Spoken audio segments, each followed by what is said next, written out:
how to get the most out of therapy. Let's talk about it.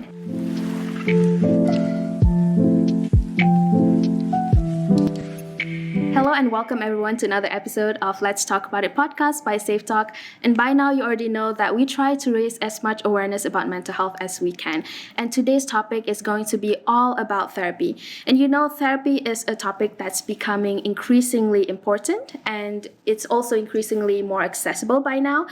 But whether you're considering therapy for the first time or you're already in therapy, this episode is going to be for you. So buckle up and get ready, as we are going to learn some important things about therapy that can help with our mental health journey. But don't worry, this episode is not just going to be me and you, because we have a guest with us today.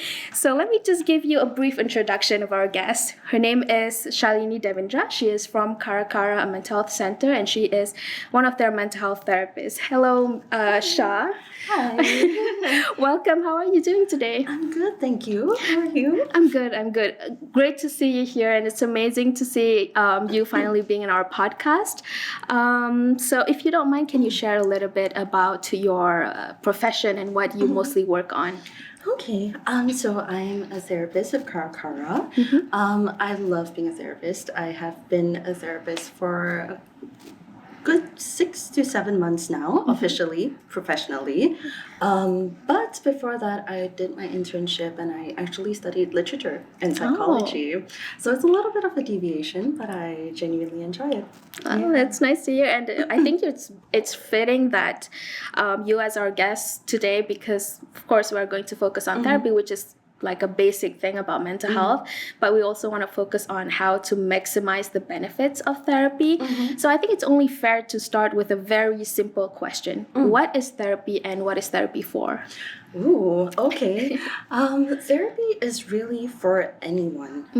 I think a lot of people have the preconception that you have to be struggling with a really, really serious issue before you go into therapy. But actually, some people use it like a mental gym.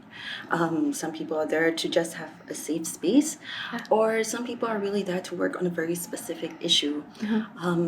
The therapist is mostly there to help facilitate that process and sort of delve into your inner world together, and then find a way forward or through anything that has been in your past, essentially. Right. So like you said, it's basically like a personal trainer, but for your mental health. Exactly. Because people have this sort of like negative connotation when it comes to like, oh, when we go a bit deeper in mental health, they're like, oh, you're going to therapy, you're taking medication. Oh, that means something. And that's why we try to like remove the stigma, right? And let's say someone is considering therapy and they're like, okay, I already booked my a therapy session, but what should people prepare before getting into therapy? Okay, that's a really good question. I think a lot of people are a bit nervous when they first sign up for therapy, and understandably so. You are turning up in front of a complete stranger and telling them your entire life story, and that's terrifying. So one thing to I guess keep in mind is that when you sign up for a therapy session, usually you'll be given an intake form. And in this intake form, a lot of information will already be sort of sussed out. You'll have the background, a little bit on the background, and this differs from center to center. So different centers might ask for different information, but there will be briefly sort of what you're coming to therapy for, what your intentions are for therapy, essentially, right at the bottom of everything. That would be technically the presenting problem. Doesn't necessarily mean that that will be the only problem that we are going to work on in therapy, but it gives you sort of a flow and an idea before you come into therapy about what might happen. Right. In therapy itself, in the first couple of sessions, you're usually going over your past, your background, your childhood, your relationships, basically to give the therapist context, for us to better understand how we can bring you closer towards your goals and navigate that path together. I see. Yeah. So that's why there's also like consultations, right? Before the actual therapy sessions. Not so much consultations. I think it's more of the intake process. Okay. So the first, maybe let's say 2 sessions, 3 sessions might be working on just gathering information. Okay, the introduction. The introduction, so sort of history taking, understanding the background of that person. So then we can identify patterns and triggers and everything that has happened that maybe a person might think is unrelated. Right. But usually everything's kind of interconnected. Especially if I don't think this is that important, but the fact that you mentioned, I think it's important, Exactly. Yeah, and I see that therapists might ask, what is your goal for therapy? Like during the first few sessions, what is your goal for therapy? And I also see this in people, like they also ask like other mental health professionals, like, my therapist asked me what's my goal, but I don't really know what to pinpoint. So how can someone identify their goals? Okay. Also, a very difficult question if you are unfamiliar with therapy. And a lot of people are, right? Until they go into it and they're like, oh, I don't know what to expect. And that's okay. Your goals for therapy are guides. Essentially, you can reprioritize. It doesn't have to be one thing that you want to work on. And a lot of the times during that intake process, when we are doing the history taking, you'll realize that there are multiple issues that might come up. Or maybe unprocessed trauma or childhood incidents or issues that you never thought was related. And then after that, then the therapist will guide you towards, okay, what's your goals at the end of that? So you have a better context as to what has happened over, it's like a recap of your entire life. And then you go into, oh, this is maybe my goal. I'd like to work on this, because usually the presenting problem isn't the root problem. Okay. So if someone was come in for anxiety, for example, usually something else is causing the anxiety. And that's what we're trying to look for in therapy. So when we sort of uncover all of these things together, then the client also has a better idea of, oh, okay, maybe this might be causing all the anxiety that I'm facing. I see. And that's how we sort of navigate the goals. So if you really, really can't come up with a goal, just have a conversation with your therapist. Be like, this is really hard. I don't really know what to expect here. And your therapist will usually guide you and sort of explore that with you. So you don't really have to have the right answers before you come into therapy. And I actually saw a video of a therapist also mentioning this. That can also be a goal in itself, like not knowing what to do with your life and not knowing exactly what the struggle is. So that can be the goal, is to uncover, like you said, and also to recognize which part is like important to me. And so that is in terms of goal, right? So if someone has so many things they wanted to work on, they already reckon, okay, this is what I want to do, this is the problems that I have, but then there's too many. So how can you manage or like prioritize that? Okay. I think it's really not uncommon that people have multiple things that they want to work on, which is actually a big reason why it's really important for the client to come up with their goals or to prioritize their goals. And again, guided by their therapist. But personally, I'm very big on a collaborative approach. So I reckon that if the client feels personally motivated and sees this as a priority, then we will work on that first and we will delve into that first. And even if we segue out of that, usually we will still come back to the same issue. Because if we think about it, therapy is an ongoing process. And while therapy is ongoing, the client's also living their life. Like, we're living our lives, and things change and things happen in our lives that might come up in the present time. In the present. So when we're having sessions and my client's like, oh, this happened and I'm triggered by it and I really need to talk about it, then I'm not going to be like, no, let's come back later. We'll usually come back to it and sort of just go through it together, because a lot of the time, again, it goes back to the root issue. There's a reason why you're talking about it. There's a reason why this is disturbing to you. So I think it's always important to have that sort of open mind. But again, therapists differ. The techniques differ. Personalities differ. So finding that right fit as well for you is important.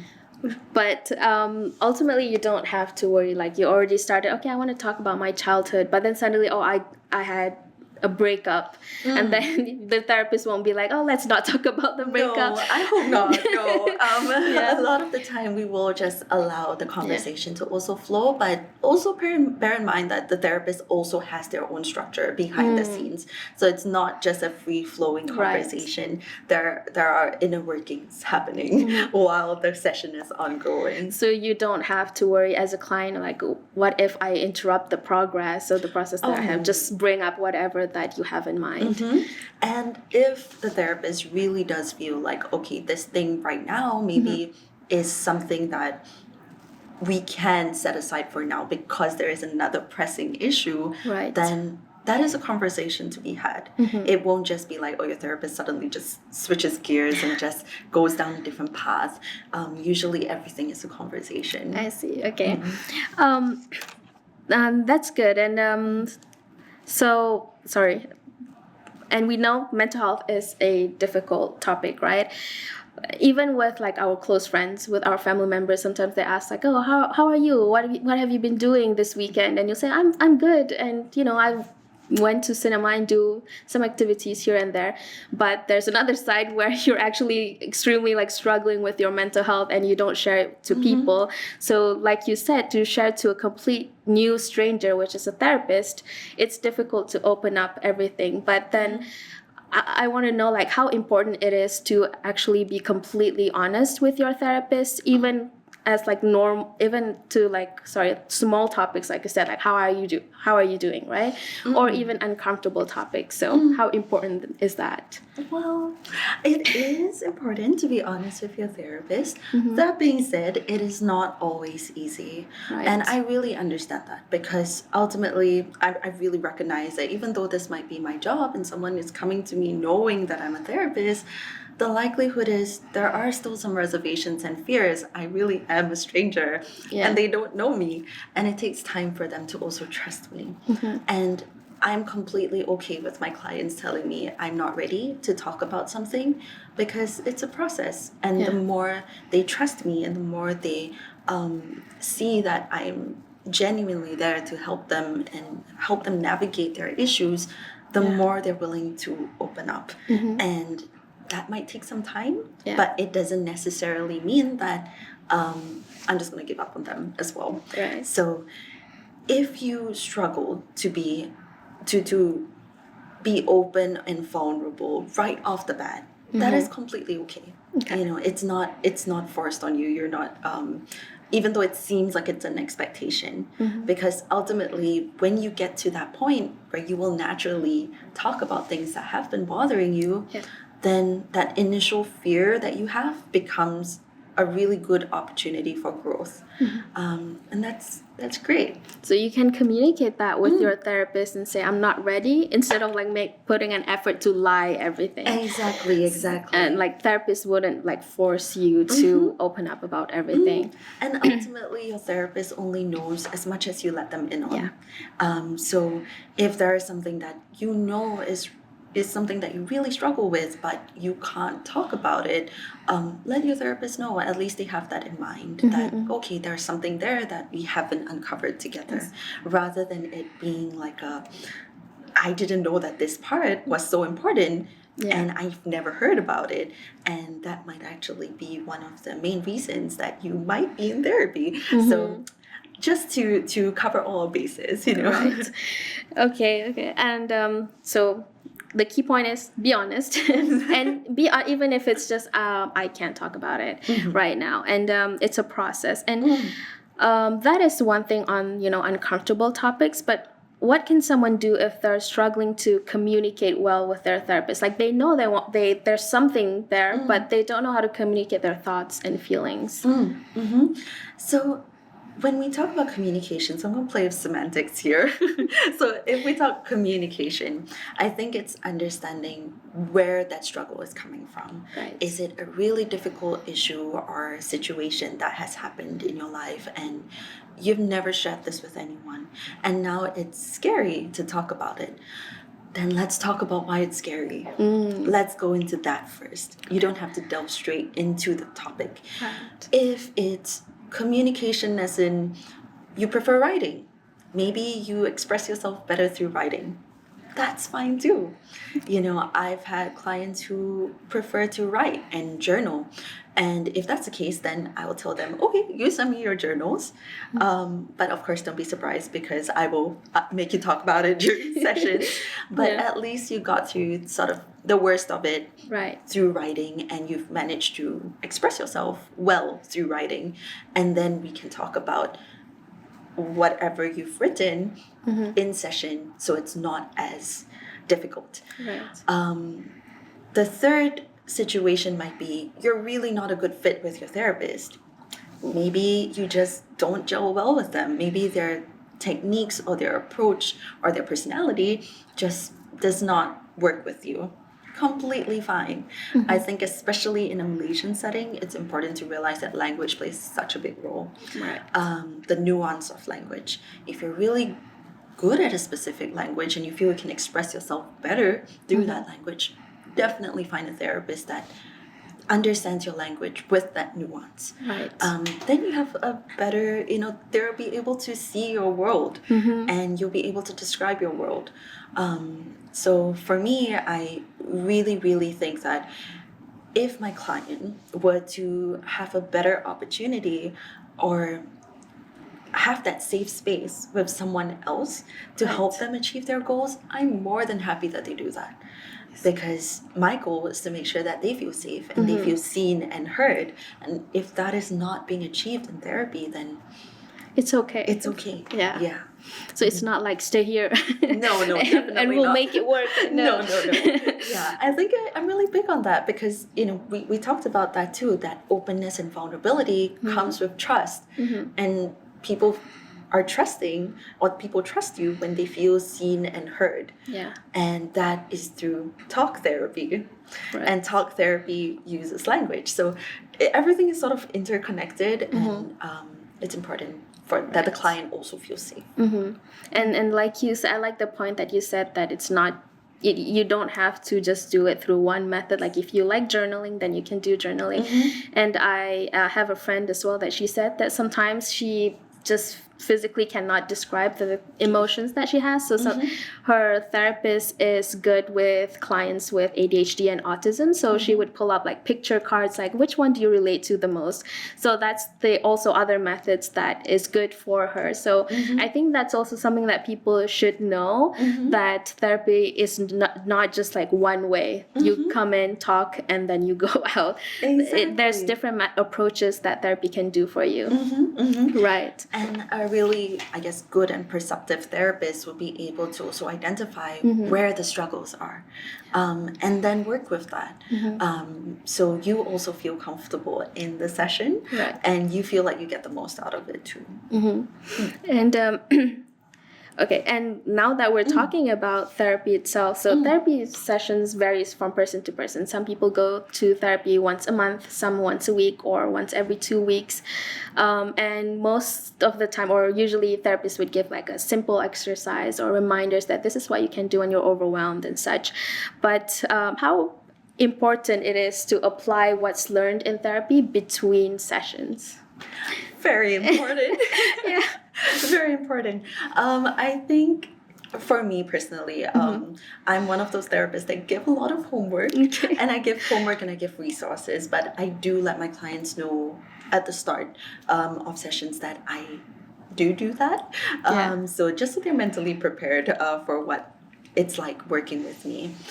Ultimately, I have an hour and a half a week with my client, and the rest of the time they're left to their own devices, their own thoughts. So doing the homework and sort of practicing that is really important because the ultimate goal of therapy is that you are independent from your therapist and you are able to live that fulfilling life with all the tools and the resources that you have gathered through this journey.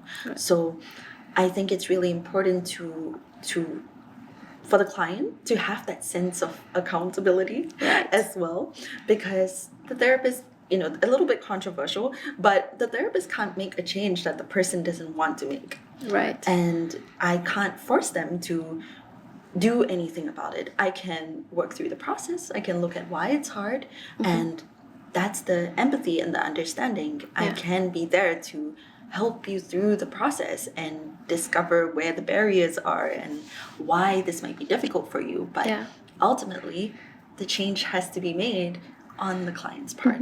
And I'm just there to facilitate the process. Right. Yeah. That's why, like, because I also go to therapy, and then sometimes during sessions, the therapist would ask, like, oh, have you done this? I'm like, oh, shit, I forgot. So yeah, now that we know that it is really important, even if it's just a simple task, right? Yeah. But and as you said, that therapists won't force you. Sometimes they would give advice and, like, you know, if you can do it, you do it. But if you can, like, don't worry, like, don't feel guilty over it. Definitely. Yeah. I think another thing to add as well is that sometimes the homework can seem forced at the start because it feels like, oh, why am I doing this? Right. Which is why it comes back to intention.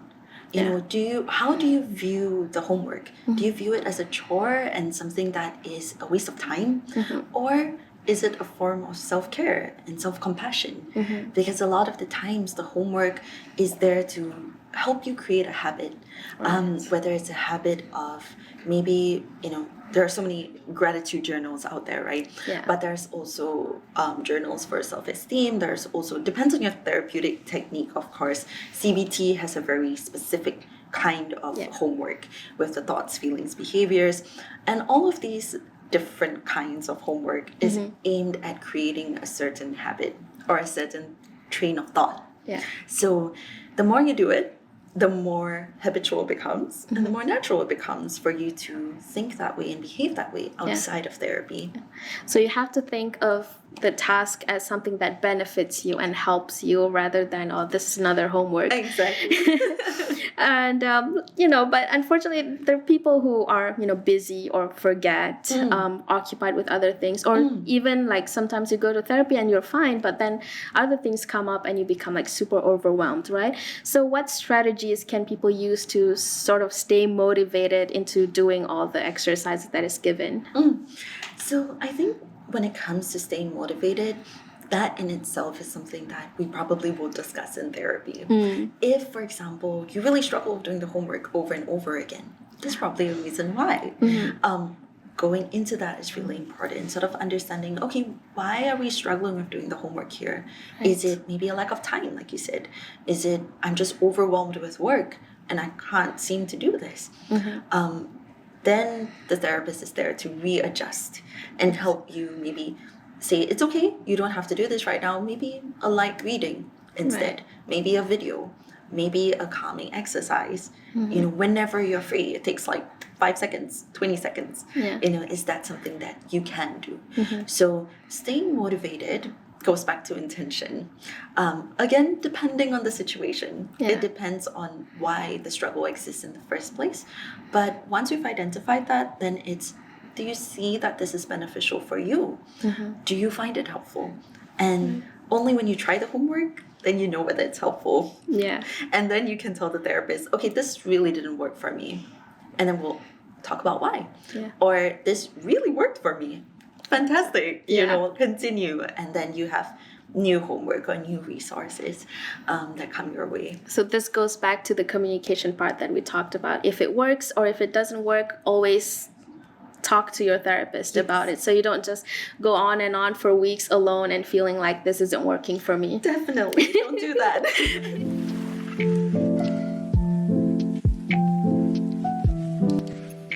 So that is that. Oh, now is my favorite question. I've been wanting to ask this because I'm curious, you know. Usually we kind of, when we talk about mental health and therapy, we talk in a way that, oh, it's a negative connotation and people don't really prefer it, people are scared.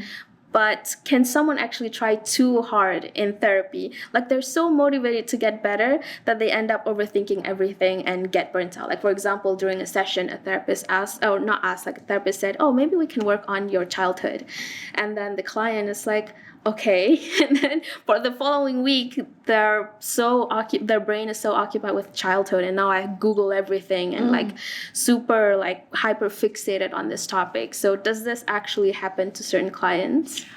Yes. It does. And it's really not uncommon, especially because we have so much information right now, and we have access to all this information, and it's really, really hard to navigate the issues by yourself.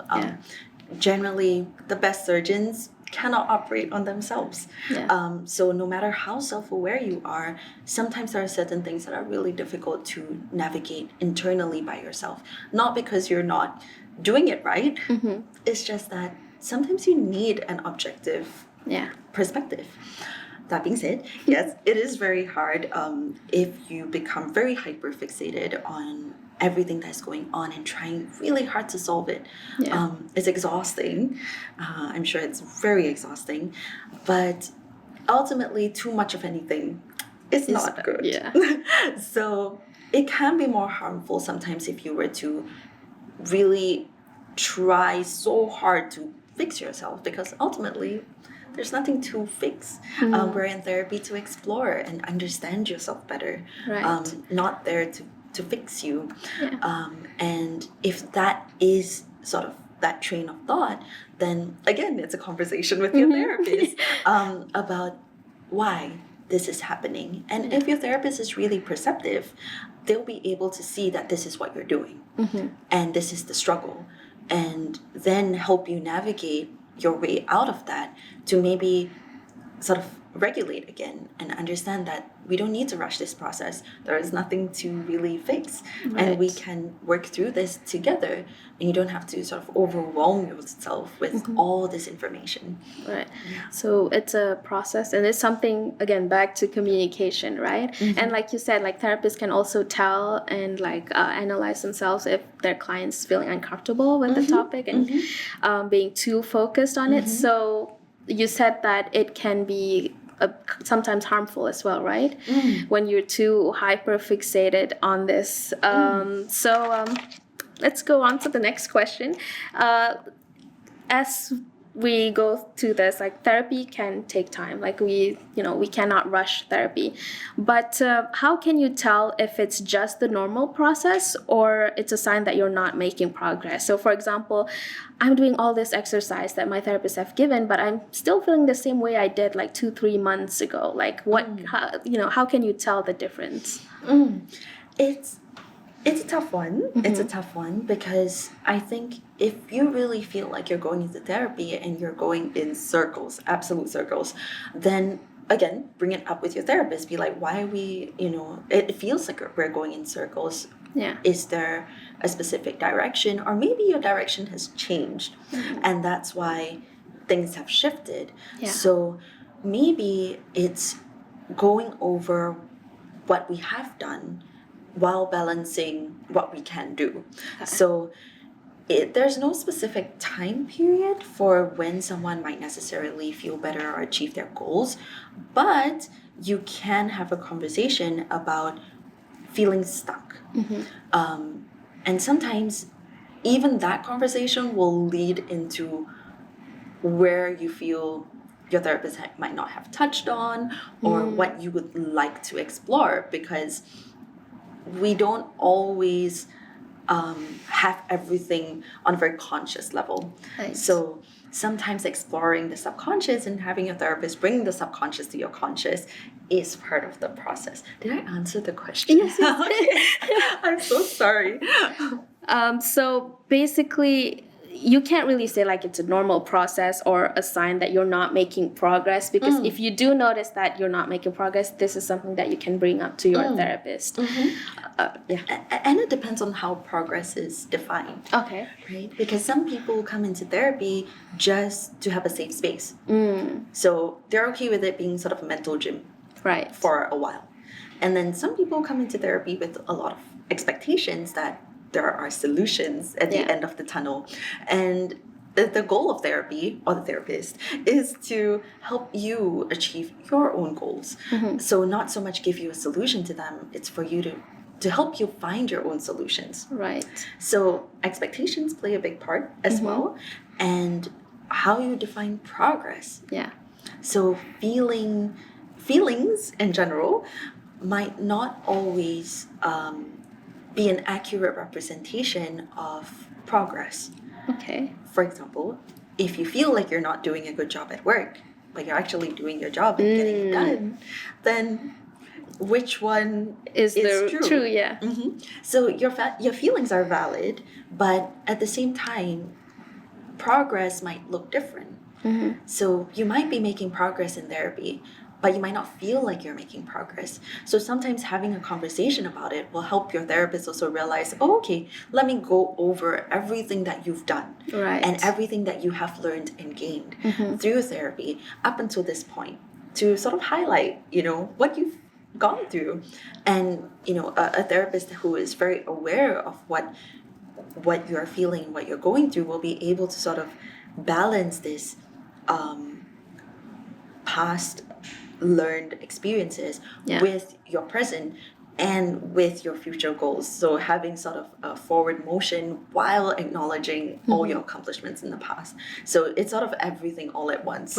Yeah, so to work with what you've already done, and also to remove that self-doubt that you have of yourself. That I like that point that you said, like, you may think that it's a negative thing, like, oh, I'm not doing a good job, but there might be already a progress that you didn't acknowledge it yourself. Exactly. And I also noticed that you mentioned this. I think you already answered this question, but let me just ask it again.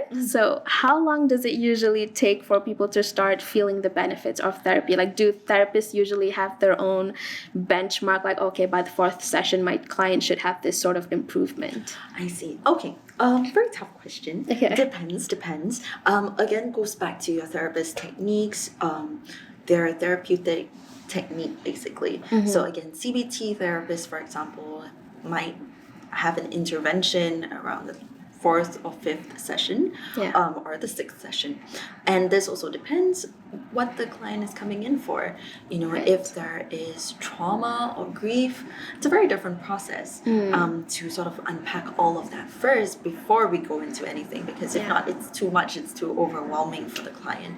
So I think recognizing that different clients have a different time frame altogether, and some people come into therapy for years, and not because there is a specific issue. It's more of just a check-in, and maybe it's once a month. So for them, the sessions are just their support. They just want support, so they'll probably feel better after a session and after talking about it, because they have all the tools and the resources already. As opposed to maybe someone who's coming in for a very specific issue, they might think that solving that issue is when therapy sort of is over, and okay, I've gotten all the benefits. But a lot of the time, therapy isn't comfortable, at least at the start, until you trust your therapist and you trust that they're challenging and they're, them being a little bit more forward in sessions and drawing these patterns and links. When you trust that, it becomes easier. But before that, it can feel not great, especially if you're talking about things that you've never even shared with maybe even close friends or family, and you're suddenly bringing all these things up. The likelihood is you're not going to feel amazing. But that doesn't necessarily mean that it wasn't helpful. So I think it's also separating that and sort of seeing that it can take a different amount of time for different people, and that doesn't mean or say anything about you. It just means that maybe you have a different relationship with therapy as someone else, and that's okay. And it's like people say, like, trust the process. Trust the process. So you don't have to basically come. It's not like a weight loss journey. Like, okay, by the 4th month, I'm going to lose this much weight. So it's not going to apply the same with therapy. No. Like, after half of the year, I'm going to be, 50% better than I did now. So it's a matter of like how the process is, like how the therapist handles it, and you don't have to have an expectation of yourself, right, to achieve something within a certain span of time. No, I mean there's no time limit to growth as well. Right. I think if you look at growth, you are constantly growing, and there's no end goal to it. When you reach a certain point, you find something else that you'd like to maybe work on or grow into. So if there is no end point to growth, then why rush the process, or even why feel like that is a benchmark, because growth is ongoing. I see. It never ends. So Okay. So that's good to know. And this I also have one question, like should someone solely depend on therapy? Like they already go to therapy, like is that good enough, or should they also have like their own initiatives, like maybe going to, I don't know, mental health workshops, ask their friends, do their own readings, or should they only focus on what their therapist is teaching them? Oh, really good question. I think it's important. Okay, I wouldn't say that. I think that naturally in therapy, you'll be very curious as to other resources, and you probably talk to friends and you probably talk to family. And at that point, you realize, oh, maybe I should speak to a therapist. Yeah. So a lot of the times, people have exhausted other options before they've come into therapy. Maybe not all the time, I'm not generalizing, but ultimately, resources are available to everyone. Workshops are available to everyone, and sometimes people might have a lot of information, which might not be great, because there might be a misdiagnosis or the self-diagnosing. I would suggest, please strongly do not do this. Do not self-diagnose or sort of mislabel yourself, because that can be even more harmful to yourself if you're not prepared or even aware of all the nuances in this and how we can find a forward motion through this. At least if you're talking to your therapist, then they're able to sort of balance that for you with all the information that you have as well, instead of sort of just putting everything into boxes already and then having to unpack all the boxes all over again with your therapist. So I would say the only dangers of doing a lot of research on your own would be to misdiagnose or to self-diagnose in general. But other than that, I think it's great that people have access to this information and want to learn more about themselves. As long as it's a process of self-discovery, that is completely okay. I think that's great. Yeah. So it really depends. Like there's like extremes to it. Like we said, if someone, resources is good, but when it's too much, like you're hyper fixated, then it leads to other, side effects or like complications. But otherwise, if you're just using it as to like, okay, maybe I need to get healthier, then I need to find like resources. Okay, this is like the things that I can do for my diet, for my daily lifestyle, what I can add to what I'm already doing for therapy, right? Exactly. So it depends on what are the things that you're looking into for resources, right? Yeah. And where you're getting the resources from. Are these resources sort of reliable? Definitely. Yeah. So I think if all of that is checked, it's great that you have access to that, because ultimately the goal is for self-exploration. Right. And if that fulfills that purpose of self-exploration, great. But if it's adding to your critical thoughts, then no. That's probably more harmful than helpful. Yeah. Okay. So that is, kind of like during and the therapy process. And as the time passed, you start to improve in therapy. And I feel like it can be a bittersweet moment to realize that your therapist is not going to be there for you every step of the way in your life. So how can someone accept this and, just keep moving? Like, do people actually go through grief from leaving therapy? Yeah, they do. They do. And we're human. I think ultimately, even though it's a professional relationship, this is a relationship that you have built over a period of time. Yeah. And it is sad when therapy comes to an end. And again, unfortunately, all of this comes back to communication. Talk about it with your therapist. Sometimes it is really hard that the last session is happening and you are going through all the emotions of, oh my God, how am I going to deal with this? Will I be okay on my own?